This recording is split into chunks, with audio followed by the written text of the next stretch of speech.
Advanced courses తో పాటు first year నుండే campus recruitment training leading companies లో 13,000 plus placements with 13.5 lakhs highest package.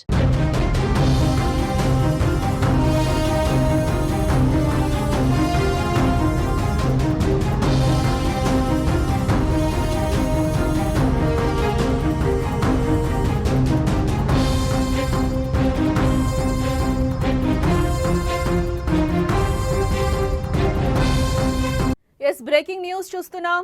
MLC కవితపై చర్యలకు BRS రంగం సిద్ధం చేసుకున్నట్లుగా మనకైతే సమాచారం అందుతోంది. బీజేపీలో బీఆర్ఎస్ పార్టీని విలీనం చేసేందుకు ప్రయత్నించారంటూ ఎమ్మెల్సీ కవిత సంచలన వ్యాఖ్యల నేపథ్యంలో ఆమెపై పార్టీ అధిష్టానం సీరియస్ గా ఉన్నట్లుగా సమాచారం. ఈ నేపథ్యంలో మరి కాసేపట్లో ఆమెకు షోకాజ్ నోటీసులు ఇచ్చే అవకాశం ఉందని బీఆర్ఎస్ హైకమాండ్ సిద్ధమైనట్లుగా కూడా తెలుస్తోంది. పార్టీ చీఫ్ కేటీఆర్ఏ లక్ష్యంగా కామెంట్స్ చేశారు. తాను రాసిన లేఖను బయటపెట్టింది ఎవరో చెప్పాలని డిమాండ్ చేశారు. పార్టీని నడిపించడం చేత కాదు కానీ తన మీద కుట్ర చేస్తున్నారని పరోక్షంగా కేటీఆర్ పై సంచలన ఆరోపణలు చేశారు. అంతటితో ఆగకుండా తన మీద జైల్లో ఉన్నప్పుడే కుట్ర జరిగిందని చెప్పుకొచ్చారు. లీకు వీరులను బయట పెట్టమంటే గ్రీకు వీరులు తనపై దండెత్తారని ధ్వజమెత్తారు కవిత. పదవులు పట్టుకుని వేలాడటం తనకు రాదని అన్నారు. తాను అసలే మంచిదాన్ని కాదని, జోలికొస్తే ఊరుకోనని ఆమె తీవ్ర వ్యాఖ్యలే చేశారు. అయితే కవిత వ్యాఖ్యలను సీరియస్ గా తీసుకున్న పార్టీ అధిష్టానం చర్యలకు సిద్ధమవుతున్నట్లుగా సమాచారం.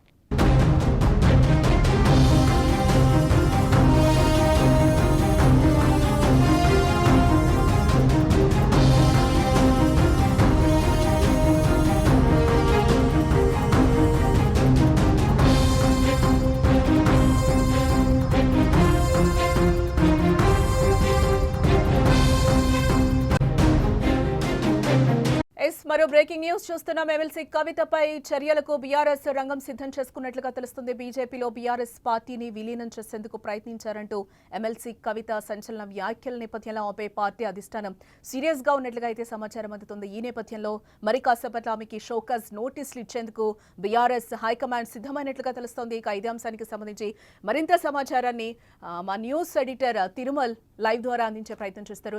తిరుమల్, కవిత ఎపిసోడ్ మొత్తం మనం ఏ విధంగా చూడొచ్చు అని అంటారు? ఆమె ప్రధానంగా అయితే ప్రెస్ మీట్ పెట్టినప్పుడు కూడా కొన్ని సంచలన ఆరోపణలు చేశారు. కేటీఆర్ ని ఏ విధంగా టార్గెట్ చేశారో అదే విధంగా బీఆర్ఎస్ ని బీజేపీలో విలీనం చేస్తారు అనేది ఒకటైతే ఆమె బలంగా తీసుకొచ్చిన ఇదైతే మనకు కనిపిస్తుంది. ఇంకాసేపటి ఆమెకి షోకాజ్ నోటీసులు ఇచ్చే అవకాశం కూడా కనిపిస్తుంది. ఏంటి ఇదంతా మనం ఏ విధంగా చూడాలి? జానకి, చాలా స్పష్టంగా కవిత బీఆర్ఎస్ పార్టీకి నష్టం కలిగించే ప్రక్రియలోకి దిగింది. ఎందుకంటే కవిత చాలా స్పష్టంగా చెప్పింది, బీఆర్ఎస్ పార్టీని బీజేపీలో విలీనం చేసే ప్రయత్నం జరిగింది, కానీ అది కుదరలేదు. జైల్లో ఉన్నప్పుడు నేను అడ్డుకున్నానని చెప్పింది. ఇది పూర్తిగా పార్టీకి తీవ్రమైన నష్టాన్ని కలిగించే వ్యాఖ్యానం అవుతుంది కవిత చేసిన స్టేట్మెంట్. ఎందుకు కవిత కాకపోతే కవిత అనుకుంటుంది పార్టీలో నాకు ప్రాధాన్యత లేదు, నేను పార్టీలో ప్రాధాన్యమైన పదవిలో లేను, నాకు పార్టీ నన్ను పట్టించుకోవట్లేదు, నాకు సరైన గౌరవాన్ని గుర్తింపుని ఇవ్వట్లేదని చెప్పేసి కవిత చెప్తుంది. కానీ కవిత చేసిన ఈ వ్యాఖ్యలు చాలా స్పష్టంగా బీఆర్ఎస్ పార్టీకి తీవ్రమైన నష్టాన్ని కలిగిస్తాయి. బీఆర్ఎస్ శ్రేణులు నిజంగా కవితని బీఆర్ఎస్ కార్యకర్తలు కావచ్చు, బీఆర్ఎస్ నాయకులు కావచ్చు, కేవలం కేసీఆర్ కూతురుగా చూస్తారు, పార్టీలో ఒక కీలకమైన వ్యక్తిగా చూస్తారు. ఆమె ఎంపీగా పనిచేసినా, ఎమ్మెల్సీగా పనిచేసినా, ఆమెతో మాట్లాడితే కేసీఆర్తో మాట్లాడినట్టు అని ఇప్పటిదాకా చూస్తూ వచ్చారు. అందుకనే కవితని అక్క అని పిలుస్తారు. ఎంత పెద్ద లీడర్లైనా కవితని అక్క అని పిలుస్తారు. అటువంటి కవిత ఒక్కసారిగా విభేదించడం, పార్టీ పైన నేరుగా విమర్శలు చేయడం, తాను రాసిన లేఖ బయటకు రావడం, ఆ తర్వాత ఇవాళ పార్టీ వర్కింగ్ ప్రెసిడెంట్ కేటీఆర్ని నేరుగా విమర్శించడం. లీకు వీరులెవరు, గ్రీకు వీరులెవరు? ఆ గ్రీకు వీరులు, లీకు వీరులు అనే పదం వెనుక చాలా పెద్ద అర్థం కనిపిస్తుంది. ఎందుకంటే కేటీఆర్ పైన ముఖ్యమంత్రి రేవంత్ రెడ్డి చాలాసార్లు చాలా ఆరోపణలు చేశారు. ఆ ఆరోపణలు అనేవి అతని వ్యక్తిగత క్యారెక్టర్కి సంబంధించినవి, అతని వ్యక్తిగతంగా టార్గెట్ చేసే విధంగా ఆరోపణలు చేశారు. ఈ గ్రీకు వీరుడు అనే పదం వాడటం వెనుక అర్థం అదే అనేది స్పష్టంగా అర్థమవుతుంది. ఎందుకంటే కవిత కేటీఆర్ని, అందుకని నేను అసలే మంచిదాన్ని కాదు, నాతో పెట్టుకోవద్దు, ఈ వార్నింగ్ కూడా ఇచ్చారు కేటీఆర్కి. సో ఇదంతా చూస్తుంటే నేను ఇంకా చాలా చేయబోతున్నాను అని చాలా స్పష్టంగా హెచ్చరికలు జారీ చేసింది. ఇప్పటికే బీజేపీతో పొత్తు పెట్టుకోనే ప్రయత్నం చేసింది బీఆర్ఎస్ అని చెప్తే క్యాడర్ చాలా బలహీన పడిపోద్ది, డౌన్ అయిపోద్ది నిజంగా. ఎందుకంటే క్యాడర్లో ఆత్మస్థైర్యం తగ్గిపోతుంది. అయ్యో, కేసీఆర్ కూడా పార్టీని బీజేపీలో విలీనం చేసే ప్రయత్నం చేశారా? కేసీఆర్ కూడా పార్టీని రాజకీయంగా ఎటువంటి నిర్ణయాలు తీసుకుంటారా? ఒక దశాబ్దానికి పైగా ఉద్యమాన్ని నడిపించి ప్రత్యేక రాష్ట్రాన్ని సాధించిన వ్యక్తి చివరికి మోదీకి లొంగిపోయే ప్రయత్నం చేశారా అనే చర్చకి ఇప్పుడు పార్టీ వర్గాల్లో కానీ కార్యకర్తల్లో కానీ స్పష్టంగా కనిపిస్తుంది. ఇది పార్టీ కార్యకర్తల్ని తీవ్రమైన ఆత్మన్యూన్యతా భావంలోకి లేకపోతే వాళ్ళ ఆత్మస్థైర్యాన్ని దెబ్బతీసే విధంగా ప్రజల్లోకి వెళ్తుంది. ఇది కవిత చేసిన ఈ వ్యాఖ్యలు కవిత ఒక నిమిషం ఈ వ్యాఖ్యలు పార్టీకి నష్టం కలిగిస్తాయి కాబట్టి ఖచ్చితంగా కవిత పైన ఇప్పుడు చర్యలు తీసుకోక తప్పదు.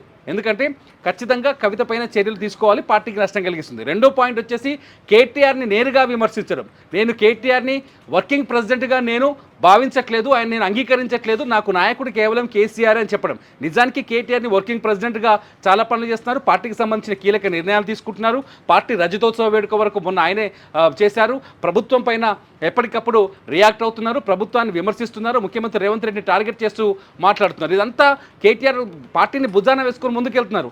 అటువంటి కేటీఆర్ నాయకత్వాన్ని నేను సహించబోను, నాకు అక్కర్లేదు కేటీఆర్ అని చెప్పడం అంటే పార్టీని పూర్తి స్థాయిలో విభేదించడం. అంతేకాదు కేసీఆర్ పార్టీలో అంటే నాకు ఉన్నతమైన స్థానం లేదు, లేకపోతే ఈ లేఖను బయట పెట్టిందవరని ఎప్పుడైతే కవిత పార్టీని విమర్శించడం మొదలుపెట్టిందో పార్టీ కవితని కన్విన్స్ చేసే ప్రయత్నం చేసింది. పార్టీకి సంబంధించిన అది కేటీఆర్ పంపించారా లేకపోతే కేసీఆర్ పంపించారా, ఇద్దరు పార్టీ కీలక నేతల్ని కవిత ఇంటికి పంపించి కవితను కన్విన్స్ చేసే ప్రయత్నం చేశారు. అయినప్పటికీ కవిత వినకుండా ఇవాళ మళ్ళీ తిరిగి అటాక్ చేయడం. ఎందుకంటే పేపర్లలో వచ్చే వార్తలు రావచ్చు, ఎందుకంటే సోర్సులు అనేకం ఉంటాయి, పేపర్లు రకరకాల వార్తలు రాస్తున్నాయి. కవిత కాంగ్రెస్తో టచ్లో ఉందని, బీజేపీతో టచ్లో ఉందని రకరకాల వార్తలు రాస్తున్నాయి. సో ఈ నేపథ్యంలో కవిత నేరుగా ఇదంతా మా పార్టీయే చేయిస్తుంది అనే భావన కల్పించే విధంగా మాట్లాడింది.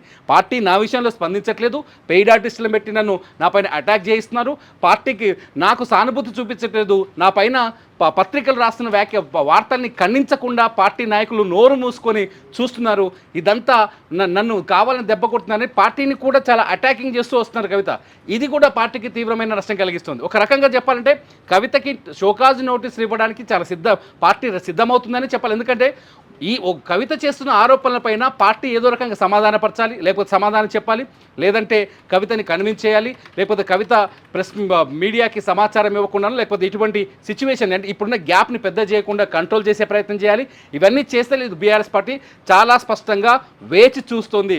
చాలాసార్లు అంటుంటారు కేసీఆర్ మౌనంగా ఉండడం కూడా ఒక వ్యూహం అని. కేసీఆర్ ఇప్పుడు మౌనంగానే ఉన్నారు, చాలా మౌనంగా జరుగుతున్న పరిస్థితులన్నీ పరిశీలిస్తున్నారు. ఈ మౌనం వెనుక ఒక అర్థం ఉండొచ్చు, కవిత ఇంకొంచెం పెద్దగా కావడం వల్ల కవితని పార్టీ నుంచి బయటికి పంపించేయాలని ఆలోచన చేయడం. ఇవాళ కవిత కూడా అన్నారు నన్ను పార్టీ నుంచి బయటికి పంపించే కుట్ర జరుగుతోంది అని చెప్పేసి. కేసీఆర్ కానీ పార్టీ శ్రేణులు కానీ పార్టీ నాయకులు కానీ మౌనంగా ఉండటం అంటే ఖచ్చితంగా కవితకి నోటీసులు ఇచ్చి లేకపోతే కవిత నుంచి సమాధానం తీసుకోవడమా లేకపోతే కవిత పైన చర్యలు తీసుకోవడమా మనం చూడొచ్చు. షోకాజ్ నోటీస్ అంటే ఖచ్చితంగా తగిన ఆ నోటీస్కి వచ్చే సమాధానం సంతృప్తికరంగా లేకపోతే ఆటోమేటిక్గా చర్యలు తీసుకుంటారు.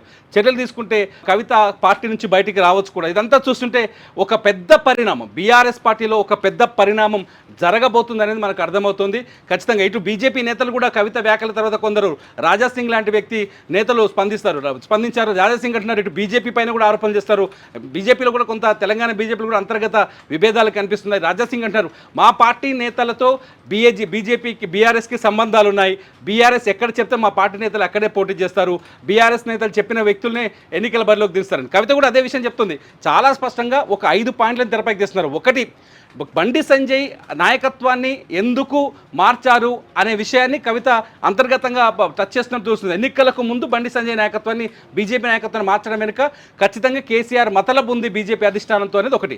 రెండోది వచ్చేసి ఎంపీ ఎలక్షన్స్లో ఎందుకు బలహీనమైన బీఆర్ఎస్ నాయకుల్ని పోటీలో పెట్టారు, బీజేపీ నేతల్ని గెలిపించే వాళ్ళు అనుకున్న బీజేపీ నాయకుల్ని గెలిపించే ప్రయత్నం చేశారు కాబట్టి వాళ్ళు అనుకున్న బీజేపీ నాయకులు ఎంపీలుగా గెలవాలి కాబట్టి బలహీనమైన అభ్యర్థులు పెట్టారని చెప్పేసి రెండో పాయింట్ తీసుకొస్తున్నారు. మూడో పాయింట్ ఏం చెప్తున్నారు కవిత, ఎమ్మెల్సీ ఎన్నికల్లో మొన్న ఉత్తర తెలంగాణలో జరిగిన ఎమ్మెల్సీ ఎన్నికల్లో ఎందుకు అభ్యర్థుల్ని బరిలోకి దించలేదు, ఎందుకంటే పూర్తి స్థాయిలో ఎమ్మెల్సీ ఎన్నికలకి బీఆర్ఎస్ దూరమైంది. నిజానికి కరీంనగర్ బీఆర్ఎస్ అడ్డా, బీఆర్ఎస్ అసలు తెలంగాణ నినాదం పుట్టింది కరీంనగర్లో, కరీంనగర్ గడ్డ మీద నుంచే తెలంగాణ ఉద్యమం ఈ రాష్ట్రం విస్తరించింది, తెలంగాణ ఉద్యమం మొదలైంది. అటువంటి కరీంనగర్లో ఎమ్మెల్సీ ఎన్నికల్లో పోటీ చేయకపోవడానికి కారణం ఏంటి, ఇది బీజేపీతో లోపాయికార ఒప్పందం కాదా అని చెప్పేసి అనుకోవడం. మూడోది వచ్చేసి అదానీ అంశంలో కేటీఆర్ చాలా ఫోకస్ చేశారు. ముఖ్యమంత్రి రేవంత్ రెడ్డిని టార్గెట్ చేస్తూ అదానీ అంశంలో చాలా పెద్ద ఫోకస్ చేశారు. రేవంత్ రెడ్డి ప్రతి చోట అదానికి రేవంత్ రెడ్డికి సంబంధాలు ఉన్నాయి, డబ్బులు తీసుకున్నారు, రకరకాల ఆరోపణలు చేశారు. అయితే ఈ అదానీ రాహుల్ గాంధీకి దగ్గర కాబట్టి బీజేపీ అధిష్టానం ఆదేశాలతో ఇదంతా జరిగిందని ఒక చర్చ కూడా జరిగింది. ఇట్లా రకరకాల పాయింట్స్ని తీసుకొస్తుంది కవిత.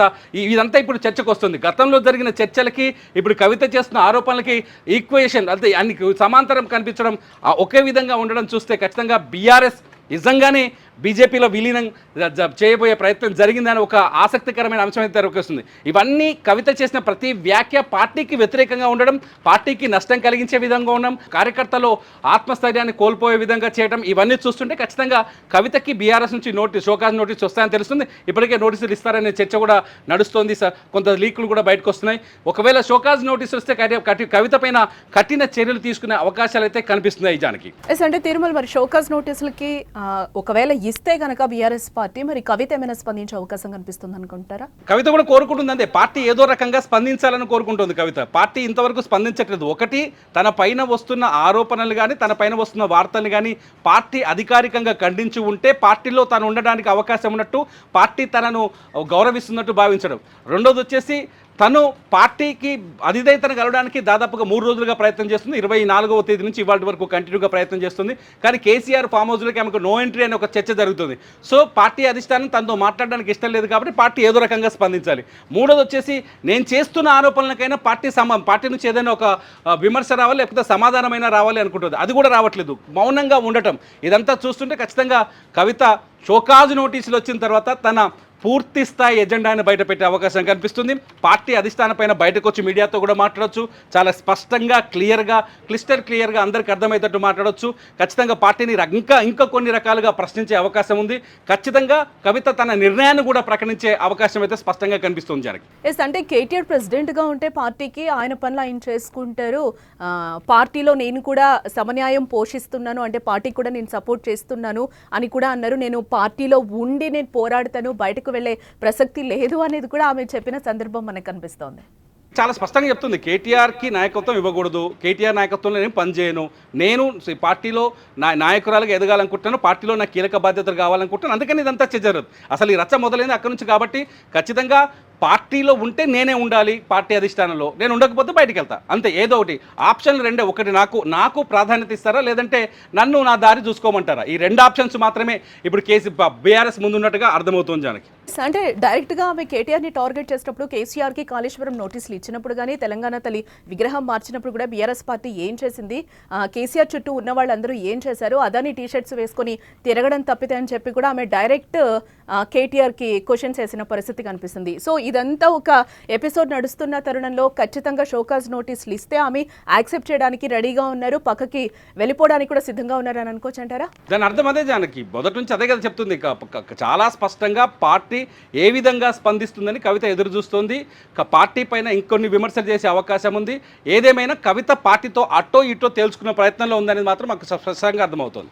అప్డేట్ తిరుమల్. ఎస్ సార్, టోటల్గా ఎమ్మెల్సీ కవితపై చర్యలకు బీఆర్ఎస్ రంగం సిద్ధం చేసుకున్నట్లుగా తెలుస్తోంది. బీజేపీలో బీఆర్ఎస్ పార్టీని విలీనం చేసేందుకు ప్రయత్నించారంటూ కూడా ఎమ్మెల్సీ కవిత సంచలన వ్యాఖ్యల నేపథ్యంలో ఆమెపై పార్టీ అధిష్టానం సీరియస్ గా ఉంది. ఈ నేపథ్యంలోనే మరి కాసేపట్లో ఆమెకు షోకాజ్ నోటీసులు ఇచ్చేందుకు బీఆర్ఎస్ హైకమాండ్ కూడా సిద్ధమైనట్లుగా తెలుస్తుంది. షోకాజ్ నోటీసులు ఇస్తే ఆమె సపరేట్ పార్టీ పెడతారా, పార్టీ పేరు ఏం పెడతారు అనేది కూడా మనం వేచి చూడాల్సిన అంశం. ఇంకా దీనికి సంబంధించి మరిన్ని అప్డేట్స్ చూసేందుకు సుమన్ టీవీని చూస్తూనే ఉండండి.